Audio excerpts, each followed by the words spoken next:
the mastery of putting the right people together.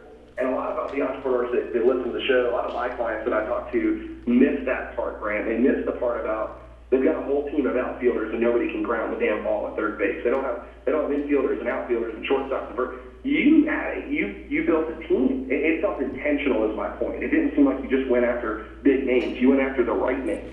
Well, thank you for recognizing that, and it is. You need to build out a complete team. You can't just run a game with just a quarterback or a guard. You got to have the complete team, and there was a gentleman there, a guy named Bill Zanker, who made Tony Robbins' career, and he's taken Tony all over the world, and he was at the event. He came in. Now this is very interesting because when you do something that big, you start getting the attention of your competition as well.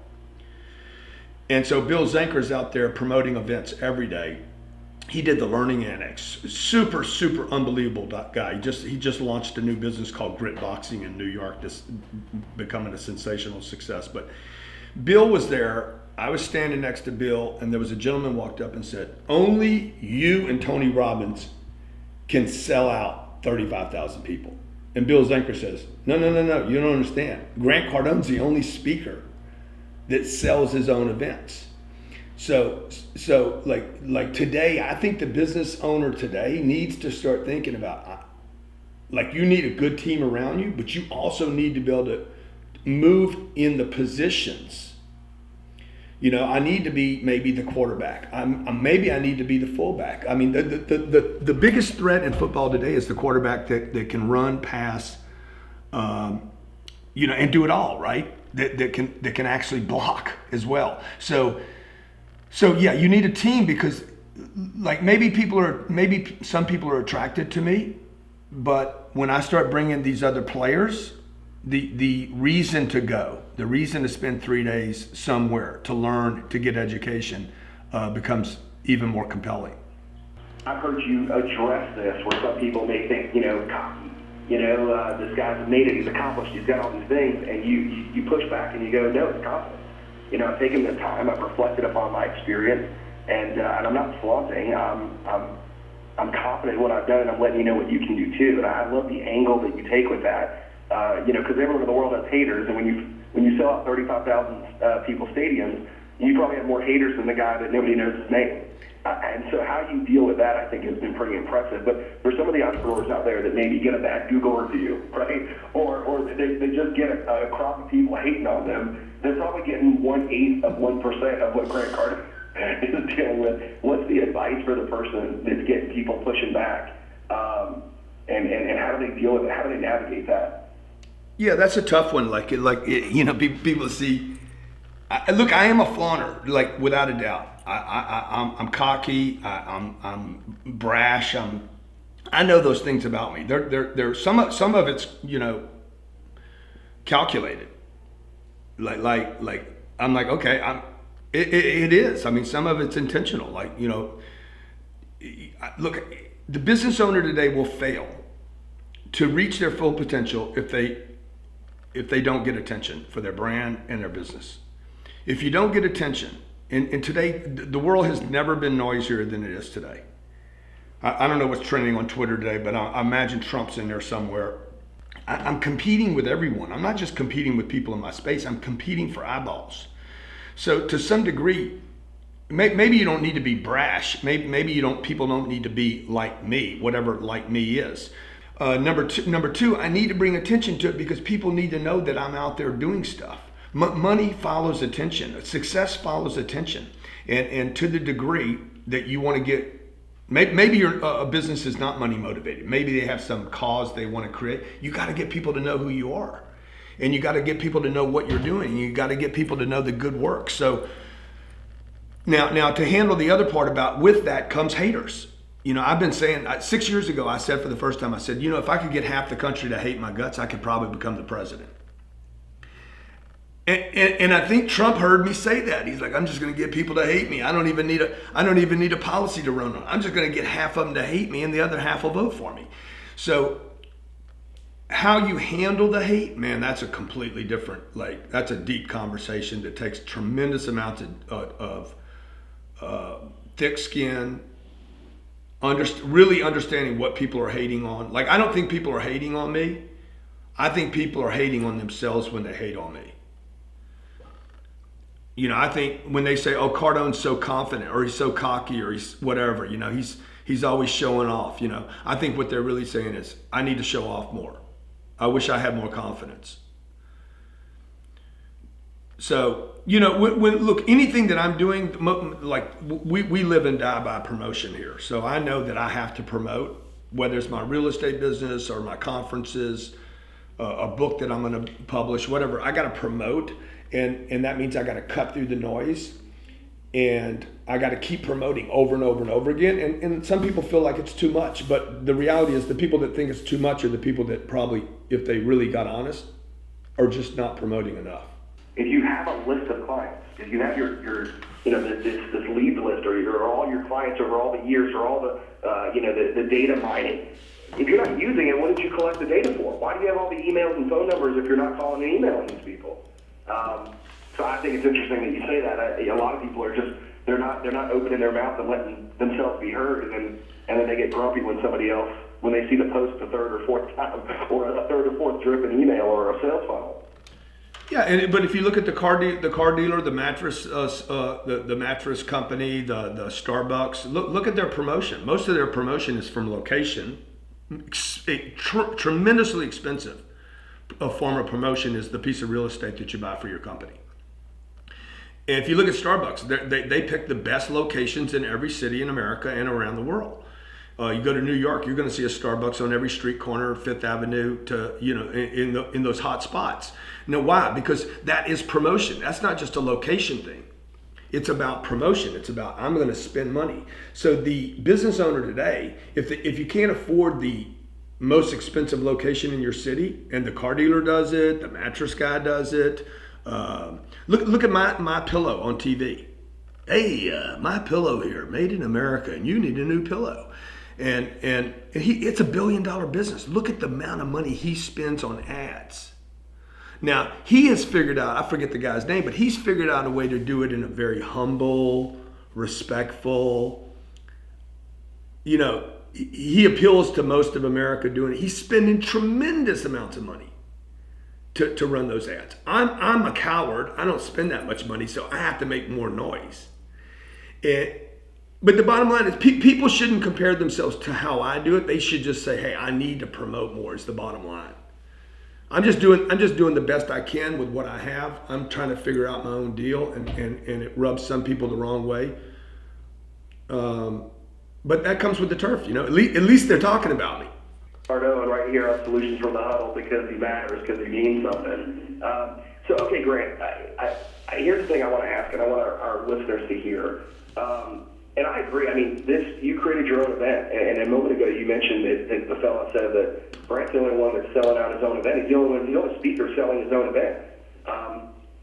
I had the same idea 3 years ago, and we get about 50 to 100 people to come to it, and the people that share the stage with me are people named Bill and Sarah, people that I don't invite onto the show. Okay, and that's so hilarious. You have done the same thing. What's some tips and tricks? Because I think that more folks, if you can't get booked, if you can't get in front of, then create your own thing, right? Instead of sitting and complaining if you can't, do your own thing. Do a lunch and learn, do a seminar, invite folks out, create an event. If people aren't walking in the door, create an event, do something. And I think it's so inspiring that you did that. I mean, again, I'm this close to you. I got about 100 people showing up. You got 35,000. I'm almost there. But what's the advice to not just me, but the hundreds of thousands of people that are thinking, how do I grab the attention of people? And maybe it might be, do your own damn event. How do they do it? How do you create an event, market it, and make it and monetize it? How do you? Yeah, so I don't know if you know this, but I started my career at 31 years old. I was going around the country doing events, and what I would do, I lived in Houston at the time, but I would pick a city. I literally just picked a city, San Antonio. I wouldn't do Houston because I knew what I was about to do was so painful that I had to get away from my comfort. So I would go to a city, I didn't know the city, and I would start calling them on on a Monday, Tuesday, Wednesday, I would call and say, hey, Thursday, I'm going to be in town. I'm going to be there for Thursday, Friday, and Saturday. I'd like to come by your company. This was a completely cold call. I didn't delegate this. Again, I'm young in my career. Nobody knew me. I hadn't written a book. I didn't have a name. There was no Instagram. And so I would call and say, hey, random companies. I'd call your company and say, hey, Titus, I'm coming in town. I'll be there on Thursday. I don't know who you are. And he'd hang up on me. And I'd call him back and say, hey, you just hung up on me. I want to tell you I'm coming to town. I'm going to drop by either way. I just thought I'd tell you today what I'm coming by for. And he'd be like, look, don't bother. I don't know what you're selling, but I'm not interested. No problem. Well, I called him twice. I'd still go see him on Thursday. Hey, dude, I'm the guy you hung up on twice. That's how I started my career. Now, I did this for 3 years, and I never had more than 100 people in a room. I would then go on, a promotional company picked me up and said, hey, we want to start promoting these events you're doing. I was out selling my business. I was out selling my idea. I'd go do a free event at the local business. That's how committed I was.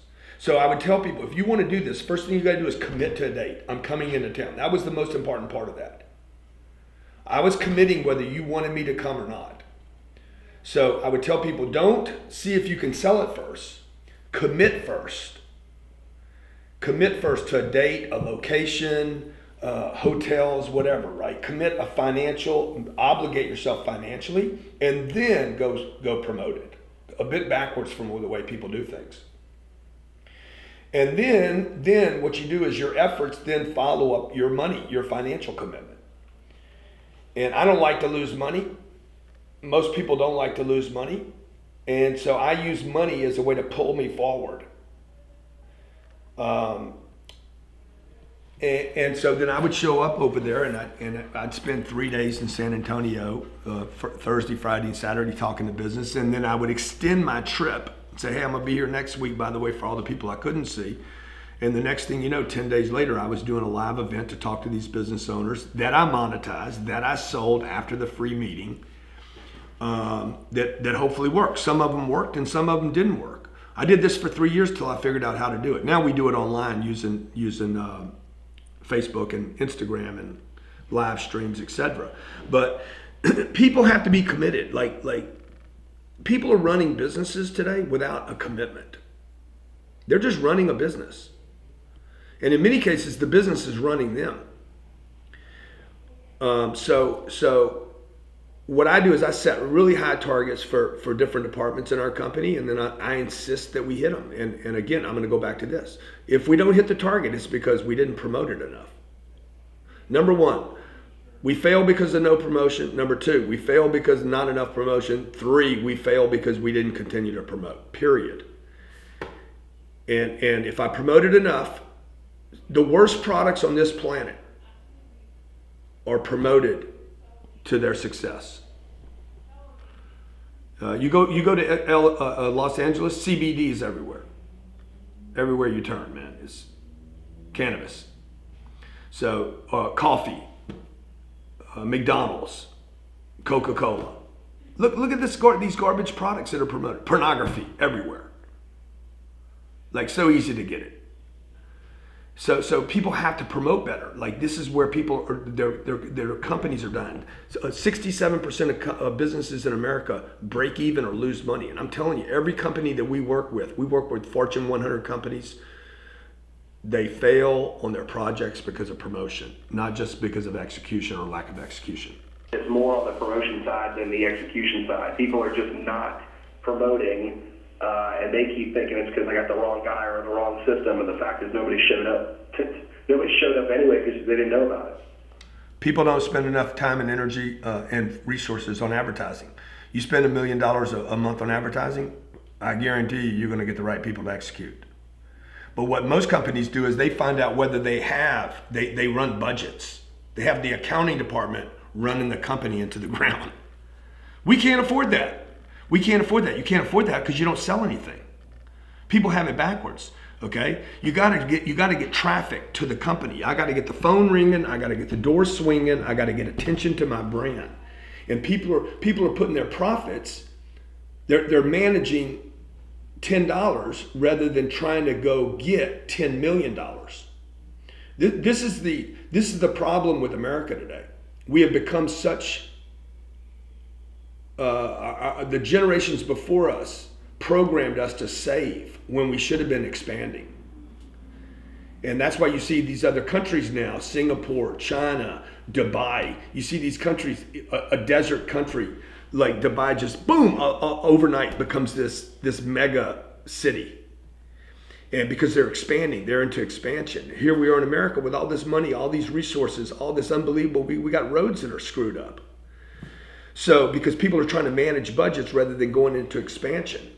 And that's what's happening to the small business owner. We need to 10x. That's this whole concept about the 10x. 10x your business.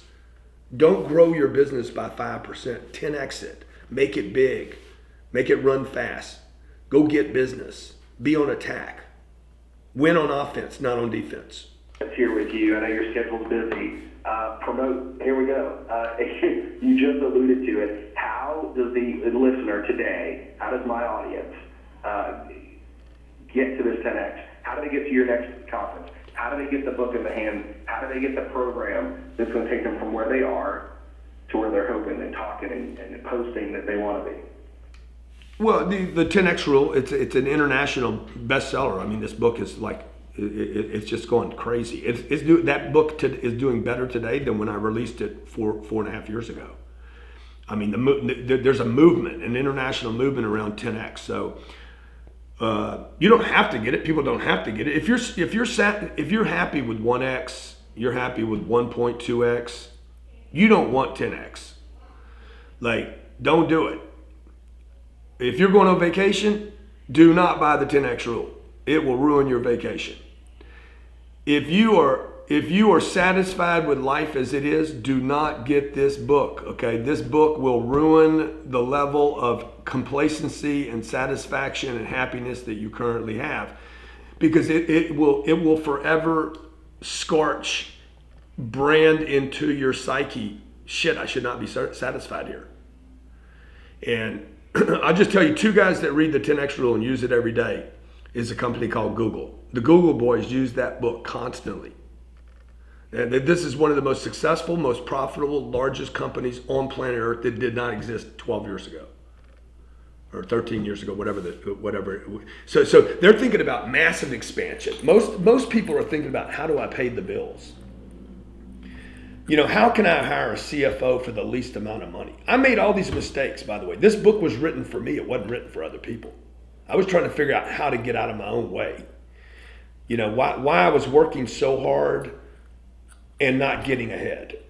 So it's in book form. 10X Rule is in book. It's in audio form, which is probably people's preferred. People that buy the book, like 90% of the people that get the book end up getting the audio program because I read it to you and it becomes an expanded kind of experience.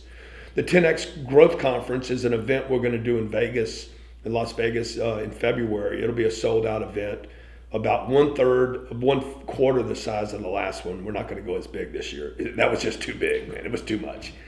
And we do 10X boot camps around the country about 4 times a year where business owners come in and start looking at how they can 10X every department and get everybody on the same page. But I would probably start with the book or the audio program. Really appreciate it. Our listeners appreciate it. We're going to blast this thing. This thing's going to air here in the Queen City of Charlotte, North Carolina, but we go global. We're on every podcast channel, so we're going to make sure the whole world hears it. And again, Grant Cardone, 10X your business, 10X your life. Stop sitting around talking about it. Go be about it. Promote it.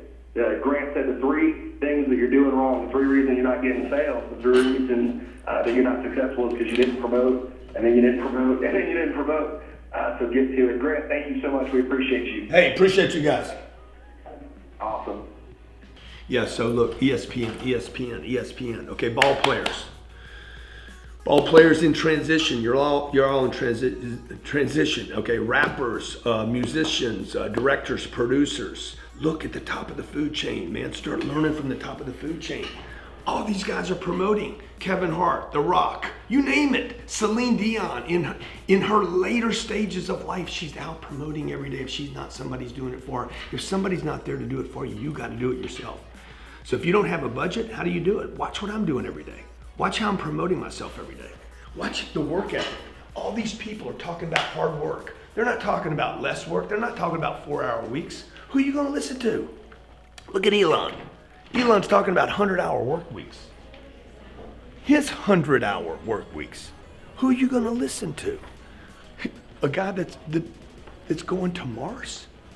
Steve Jobs talked about 100-hour work weeks. Bill Gates talked about 120-hour work weeks. He talked about falling asleep, writing code, and then waking up and writing code. So who you gonna listen to? The Rock talks about the work ethic. He's like, hey, you don't have to be the most talented. You need to outwork everybody. Kevin Hart's breaking his back, cracks his back in a car wreck, and he can't wait to get back to work. Who you gonna listen to, okay? Come on, get to work.